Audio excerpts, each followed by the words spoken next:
So I come from a family of retailers. And my father, who runs a few shops, he says to me, there's never been a more crazy time to be a retailer. It's never been more difficult to make decisions, the complex, chaotic decisions they have to make. How does he go forward? What the hell does he do?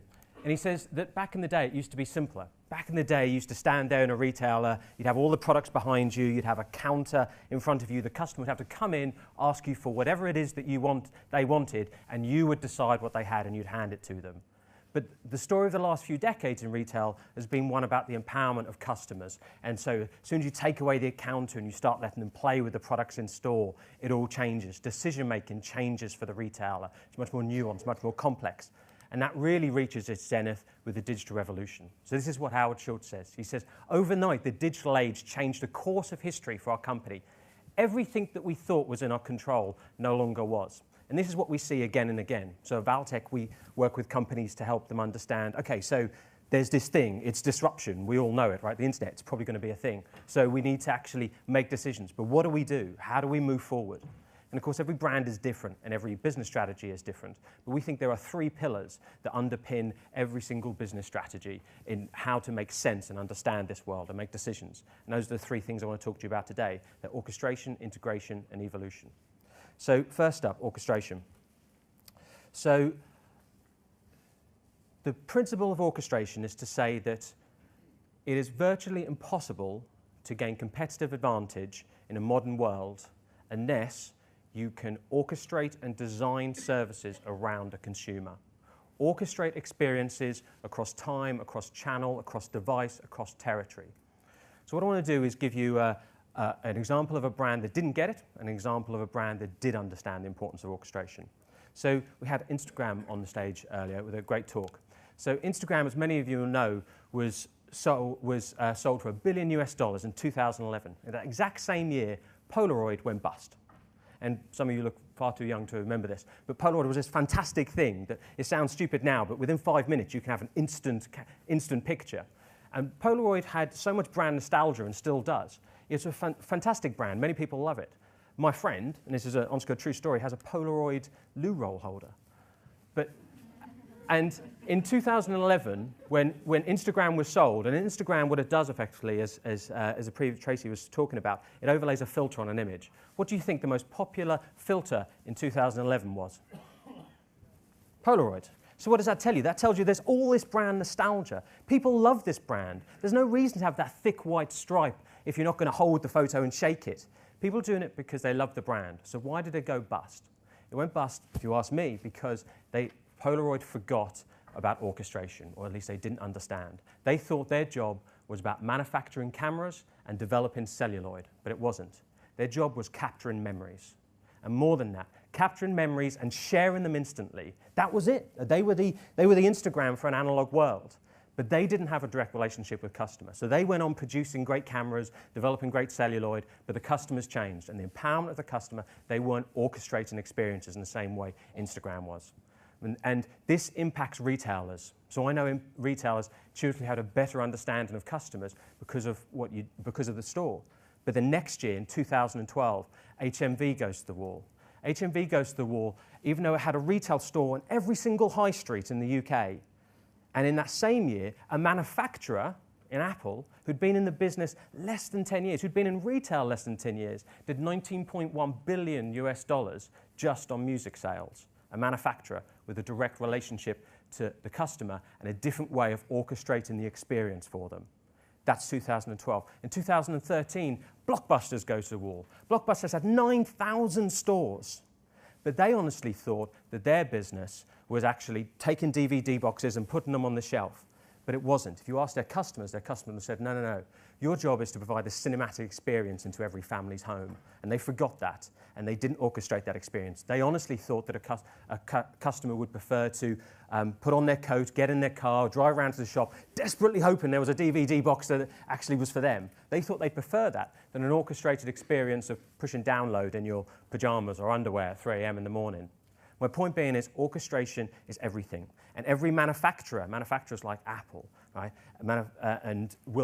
needs show the way to having a direct relationship with customer. And I'm always amazed when I speak to retailers that they don't realise that agencies like ours, whenever we work with a non-retailer, they're asking us to turn them into retailers. Everyone needs a direct relationship with the consumer because they want to orchestrate experiences. So let me give an example of one of our clients who's doing this much better. So Audi. So Audi exists in the automotive industry, and nothing could be a better iconic example of the Industrial Revolution, the automotive industry. Henry Ford with his Model T Ford, you can have any colour car you want as long as it's black. And everything was about economies of scale. He realised a 400% efficiency in car production simply by piling lots of people into a factory. There were those two philosophers that defied the Industrial Revolution, Karl Marx and Adam Smith, one on the left, one on the right. But both of them said the same thing. They said the way you make money during the industrial age is you own the means of production. You own big factories and you pile in people and you divide that labour. That day's gone. Production is now largely a trivial exercise. If you here have an idea whilst you're sitting here listening to a talk, you could probably put a CAD file open on your phone, send that to China and get it produced cheaper than the guy who owns a factory next door. The point is that the Industrial Revolution was about production, efficient production through scale. But the digital revolution is about consumption. It's not about economies of scale, it is about economies of experience and finding efficiencies and opportunities in experience. So this is Audi. This is the Audi City store that's just down the road in Piccadilly. And they've got them now all over the world, and we played a part in helping them put that together.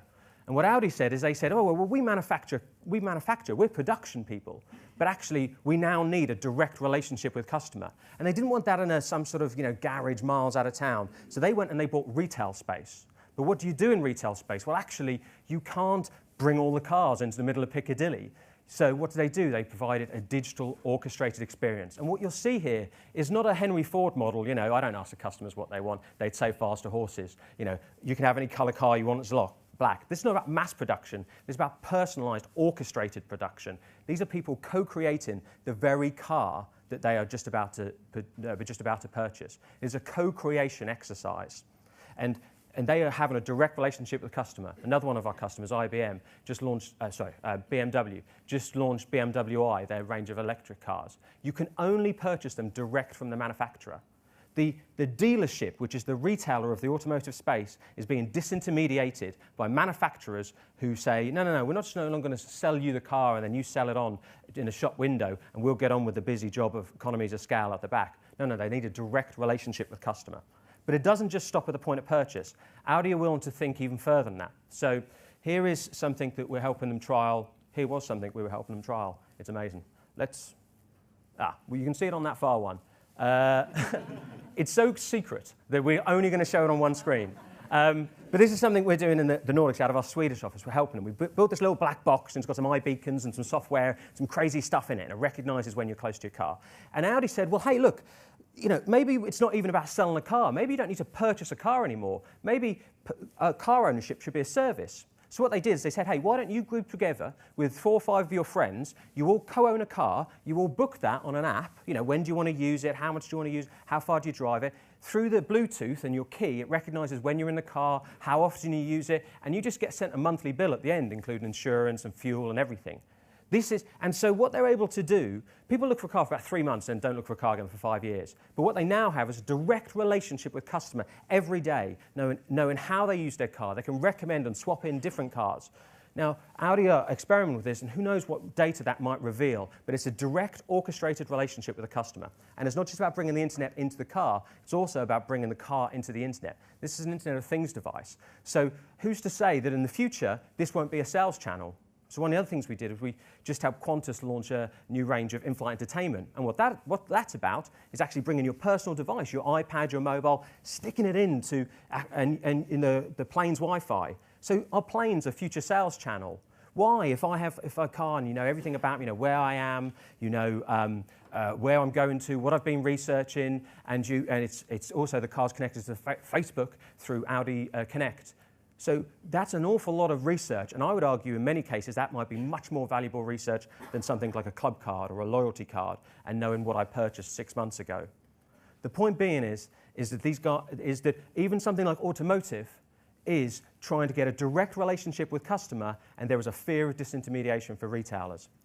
So when disruptors enter a market, this is Cab Online, which is the brand leader in the Nordics. It's another one of our clients. But the one you'll probably be more familiar with in the UK and the US is Uber.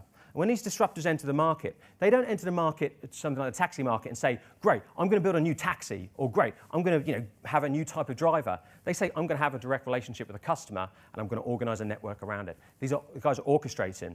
And you may say, okay, well, that's interesting enough for taxis, but what's that got to do with retail? Well, actually, when a company like Uber look at their network and they say, well, we've got spare capacity. Their spare capacity is about lunchtime when people aren't actually driving. So what do we do with this network of drivers? I know, we'll deliver them lunch.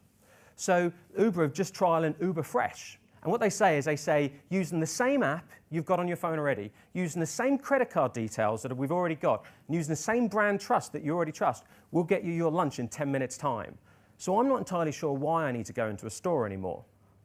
My point being is these guys are orchestrating experiences. They are disintermediating retail with direct relationship with customers.